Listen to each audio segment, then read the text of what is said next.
Bueno, buenos días a todos los presentes, conectados y aquí en la sala. Bueno, yo voy a presentar a Javier Martín Uceda, quien está con nosotros aquí en Villarisa realizando su estancia postdoc desde principios del mes de julio.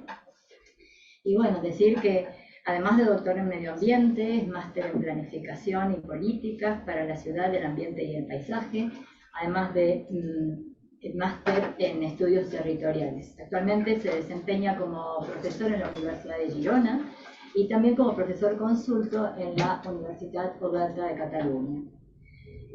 Pero más que con esas titulaciones, Javi se define como geógrafo.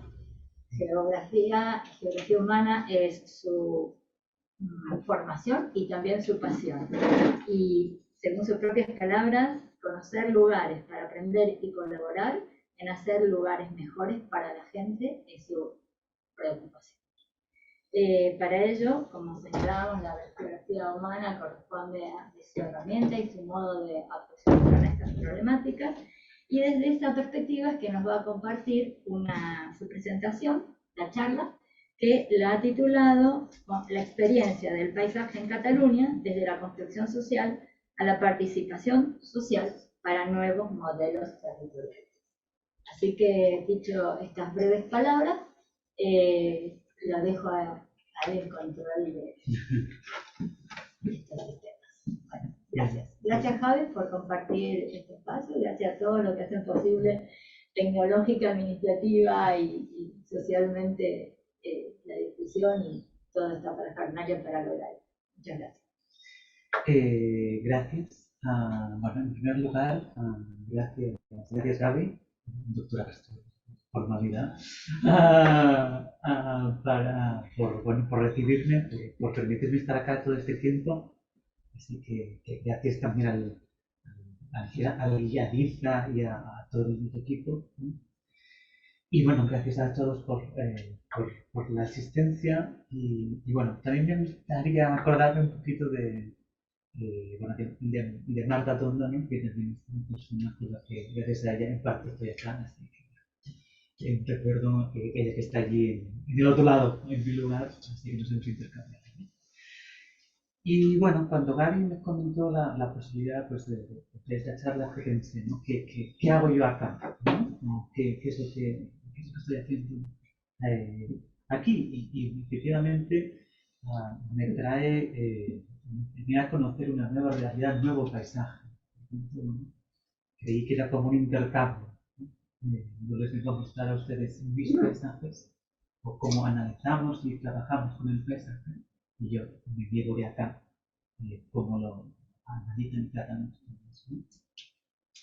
Así que bueno, muy brevemente, ¿no? Sí, ya le doy. Sí. Empiezo con esta frase de Yi Futuan, que es un geógrafo que ha fallecido hace muy pocos días precisamente, uno de los más representativos geógrafos humanistas, ¿no? En el que destaca y describe cómo creamos un lugar cuando le damos un sentido y lo dotamos de valor. Yo creo que esta es nuestra gran aportación desde la geografía, ¿no? Entender y comprender cómo las sociedades aportan un valor a los espacios para crear lugares.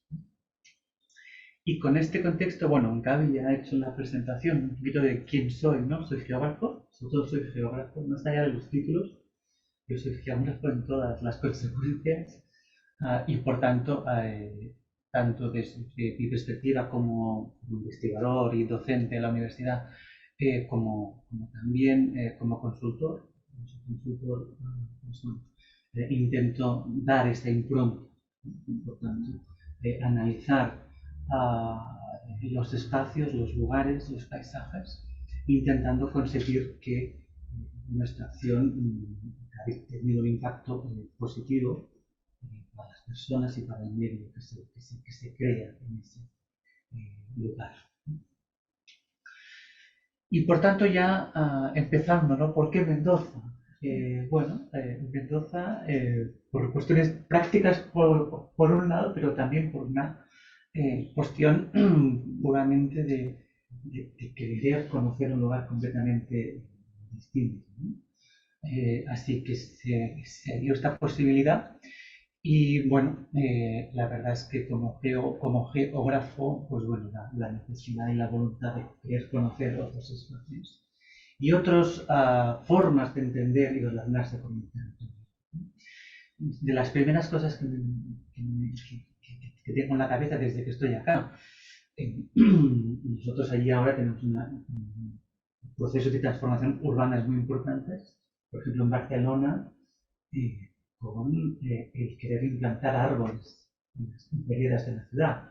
No lo entiende aún.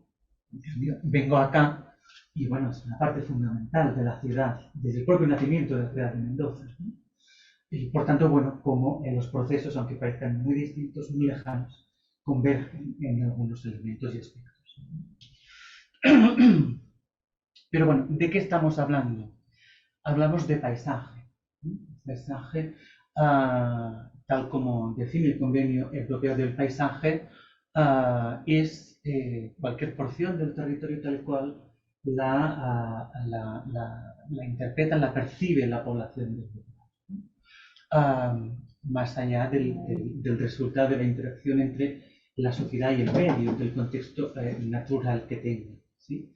Por tanto, estamos tratando con personas, estamos tratando con percepciones, estamos tratando con algo muy complejo, ¿sí? Y que por tanto todos lo vemos de una manera desigual, de una manera distinta, y que el reto está en parte en conseguir sumar todas esas voces, conseguir interpretar, conseguir entender cómo construimos estos lugares. Y además no es cualquier cosa, porque el paisaje también, como define el Convenio Europeo del Paisaje, que pasa por ser uno de los textos principales, a la hora de definir qué es el paisaje, define y afirma que el paisaje es un elemento fundamental en la calidad de vida de las personas, es un derecho, porque contribuye a nuestro bienestar. Por tanto, estamos hablando, insisto, del bienestar de las personas, de contribuir a que el entorno, sea rural, sea urbano, sea de montaña, de mar, es igual, contribuye al bienestar de las personas. Por tanto, no es cualquier cosa y tenemos la capacidad de contribuir a que la gente viva mejor. Por tanto, es un reto enorme, es un reto muy profundo, en el que, bien, cada uno tiene que asumir las responsabilidades que le corresponden, ¿no? En mi caso, Cataluña, como comunidad, como región dentro de España, tiene las competencias propias en ordenación del territorio y, por tanto, le corresponde al gobierno de Cataluña gestionar el paisaje y, por tanto, desarrollar las políticas necesarias para gestionar el paisaje desde todas las perspectivas, ¿sí? Y por tanto adoptar las medidas necesarias y formular las políticas adecuadas para preservar. Y efectivamente Cataluña fue de las primeras regiones en Europa en establecer una ley de paisaje, ¿sí? Por tanto, la ley 8/2005 de protección, gestión y ordenación del paisaje, ¿sí? En el que, por tanto, la ley eleva el paisaje a un bien jurídico. Por tanto, un bien regulable, un bien reconocido por ley y, por tanto, es obligatorio su gestión y su preservación, ¿sí? Para hacer compatible, como dice la ley, ¿no?, el desarrollo económico y urbanístico con la calidad del paisaje y sus valores. Y por tanto, crea y desarrolla los instrumentos necesarios. Ahora tenemos algunos, los catálogos, las directrices del paisaje, las casas del paisaje, el observatorio del paisaje. Por tanto, dota de un conjunto de instrumentos necesarios para implementar una buena política de paisaje, que efectivamente se ha desarrollado desde hace más de 15 años. Ya empezamos a ver los resultados buenos y malos de toda esta gestión, ¿sí?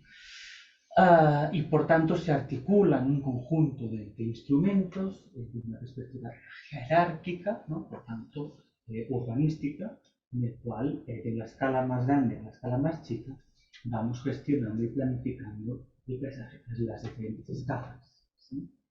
Diferentes escalas, ahora intentaré comentar un poco lo que significa. Es uno de los retos principales de este estudio, entender que mi escala es completamente distinta.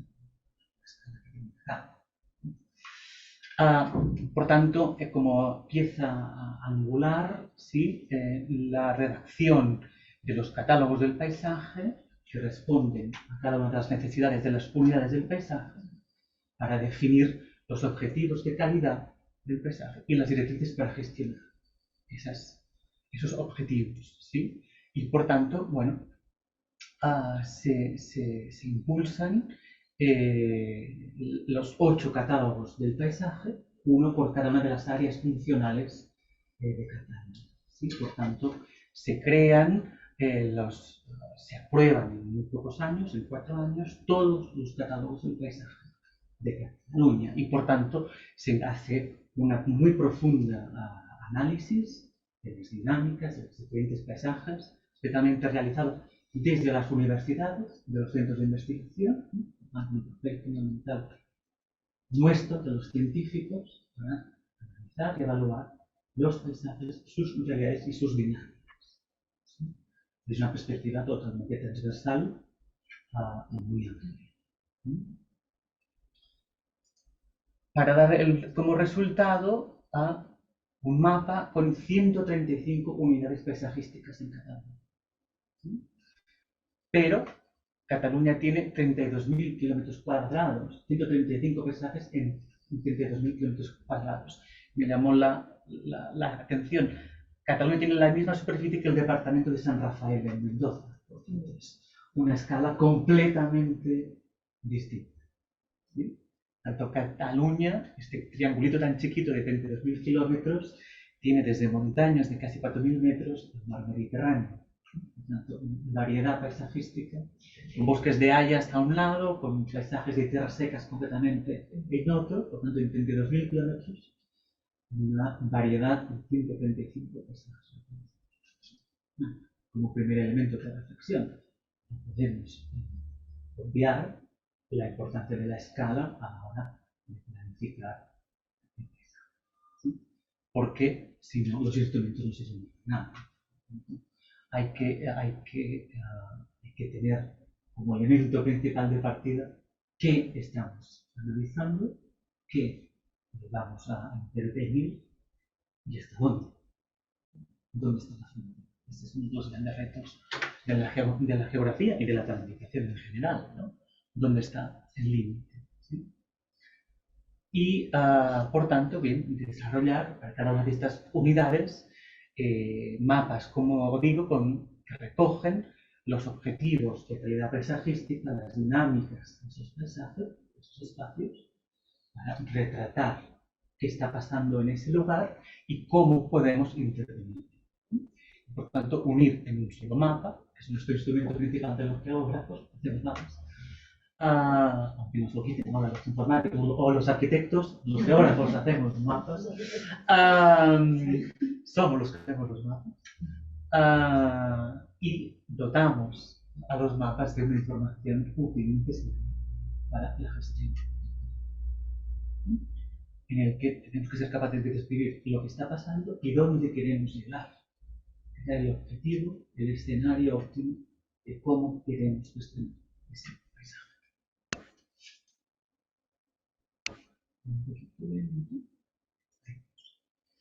Por tanto, como digo, ¿cómo se ha conseguido redactar todo esto? ¿No? El papel importante del Observatorio del Paisaje.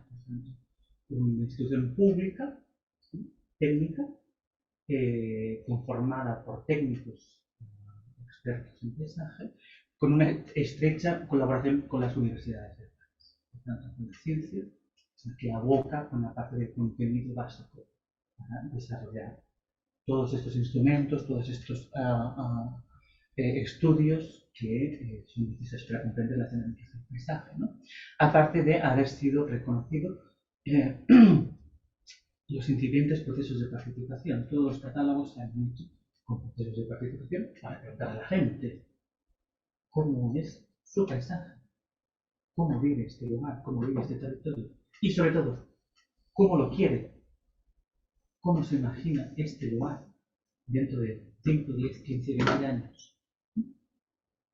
Porque si estamos planificando a la gente tiene que ser fundamental, decir cómo quiere ese lugar. ¿Sí? Y, por tanto, esa devolución y esa relación constante entre las ciencias que tienen los científicos y la sociedad, para la cual estamos planificando el paisaje. Y bueno, como digo, después de 17 años de ley, pues sí, hemos conseguido algunos logros importantes. Por ejemplo, acá se consiguió por primera vez generar planificación, que es, desde mi punto de vista, uno de los grandes retos, por encima de la escala local. Uno de los grandes problemas es que bien, cada municipio tiene su planificación, le importa más bien poco lo que pasa al otro lado del límite, lo que esté pegado uno con otro. Por tanto, acá se empieza a planificar y ver el territorio desde una perspectiva más elevada. Por ejemplo, se aprobó el Plan Director Urbanístico del Sistema Costero. Por tanto, toda la costa de Cataluña, que son casi 300 kilómetros, con una única planificación a través del paisaje. Y, por tanto, identificando los suelos que eran necesarios transformar y cuáles había que proteger en un solo plano. Si importamos límites, es una unidad conjunta. Y bien, hemos conseguido retos interesantes o muy buenos, ¿no? Por ejemplo, este lugar que era una antigua ciudad de vacaciones, uno de los puntos más interesantes de la costa, ¿sí? Una antigua ciudad de vacaciones que se compró y se actuó para convertirla, para recuperarla absolutamente con los valores naturales propios del lugar. Por tanto, se consigue, si se quiere, si hay voluntad, gestionar el paisaje de una manera diversa, incluso actuando, incluso derribando, si es necesario, para conseguir revertir aquellos elementos que han dañado los valores propios del lugar.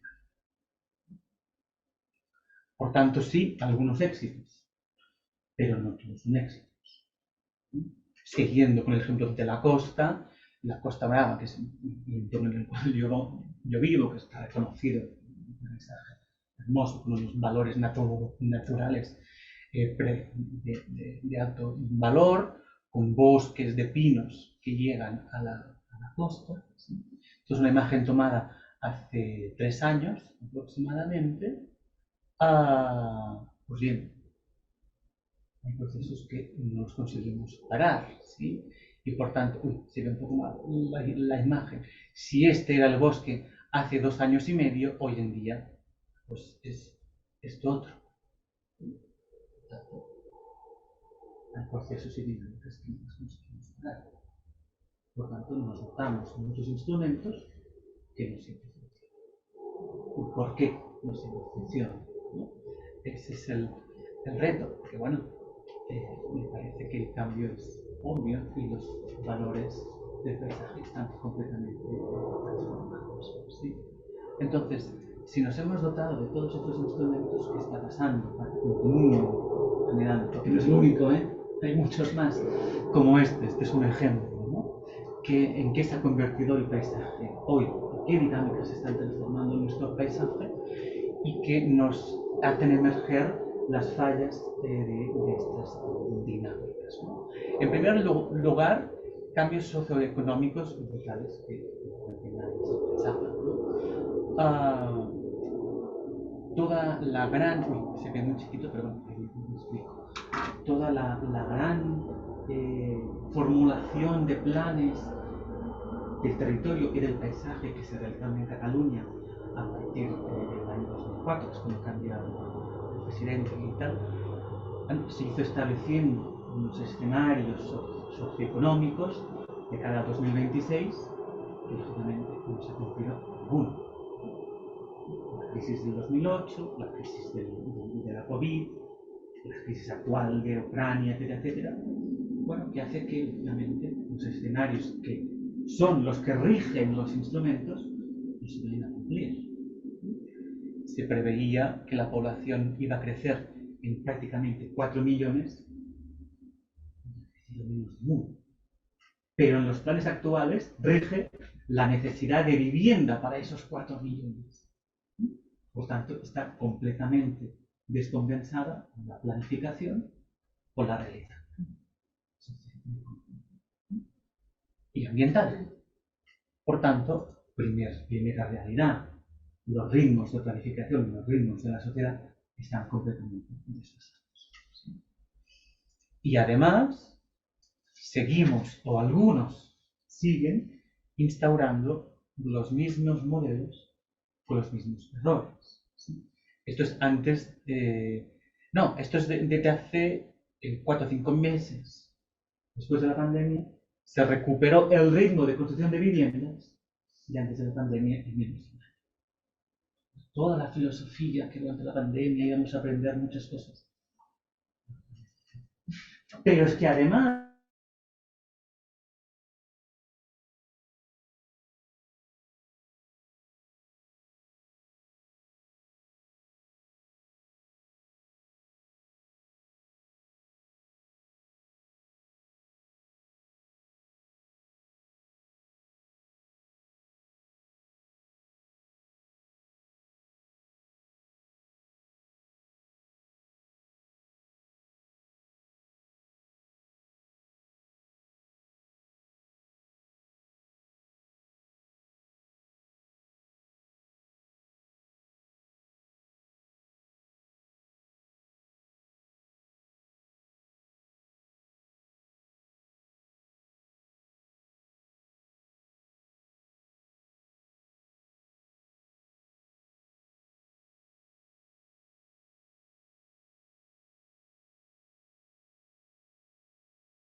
ahí seguimos. Perfecto.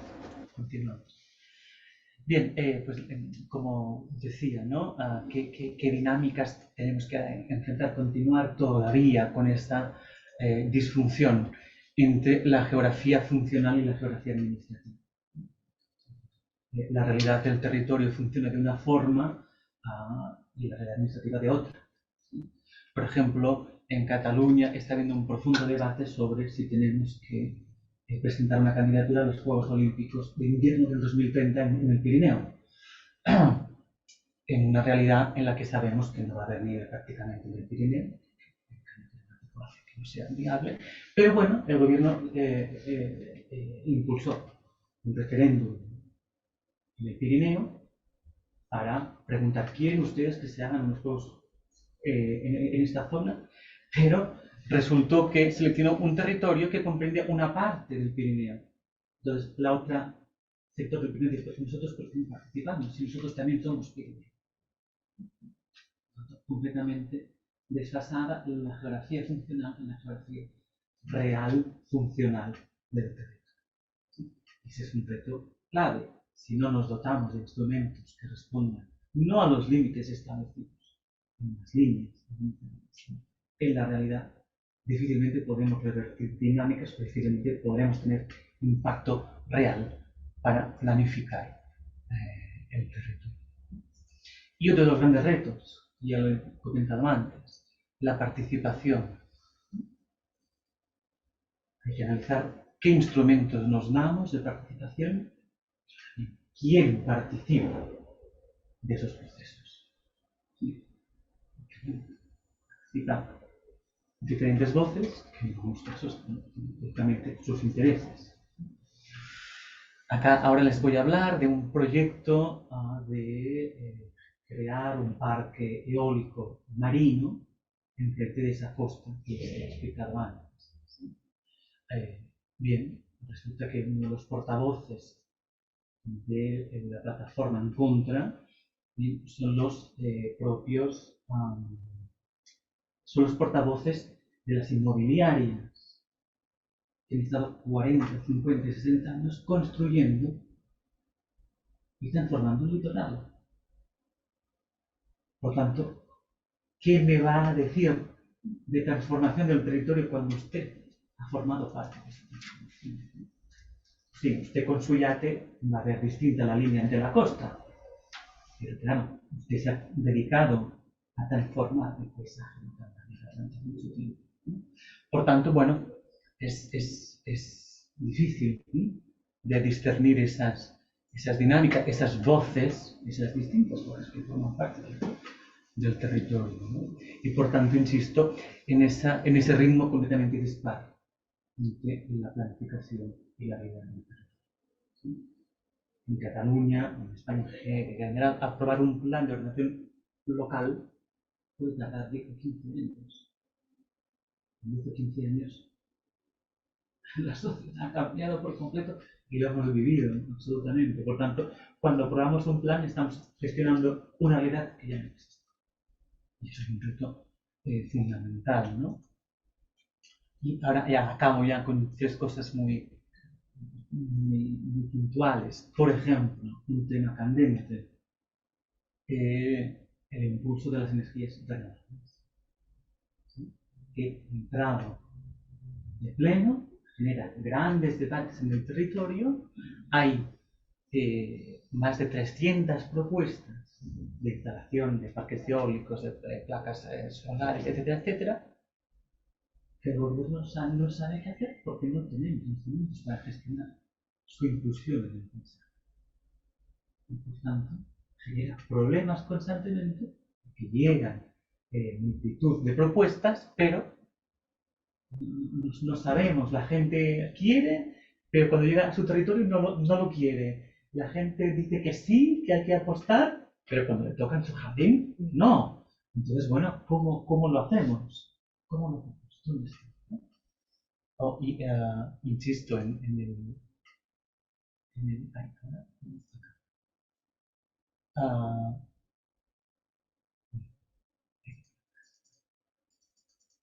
¿cómo lo hacemos?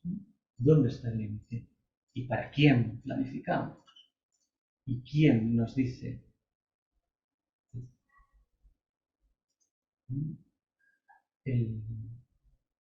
El parque que les decía, ¿no?, eólico, que tiene que generar unas transformaciones. A ver si se carga YouTube.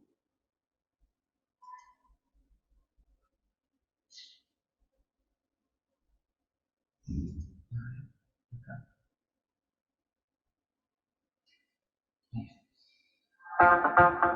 Are you ready? Bueno, esto no es. Let's go. Oh, mentira. Vale, he empezado por el final.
sí queremos, pero no aquí, ¿no? Pues ¿dónde?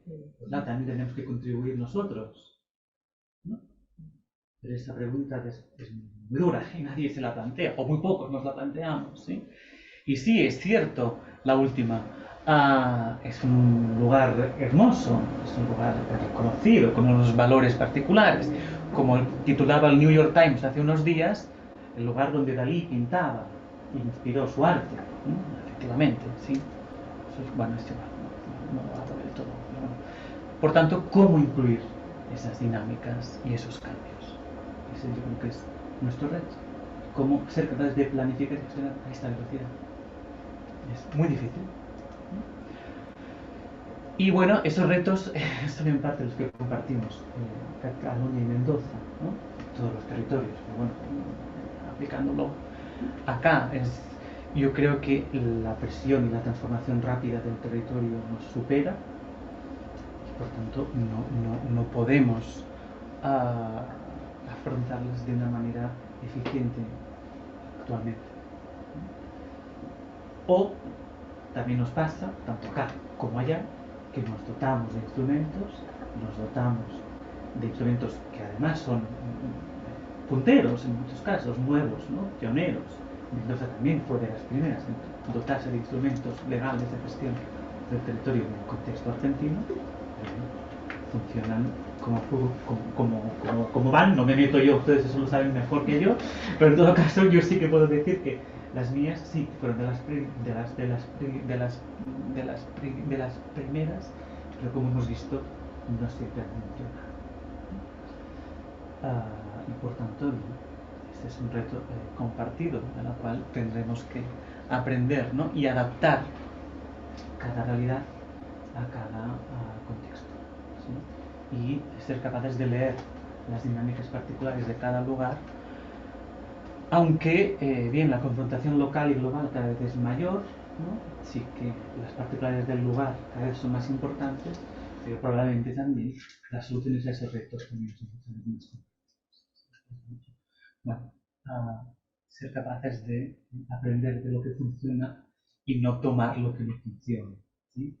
Y por tanto, regresando otra vez a la frase inicial de Yi Futuan de que los espacios indiferenciados se iluminen en lugar cuando los dotamos de valor, bueno, acabo con la imagen de Piedemonte de Mendoza, ¿sí?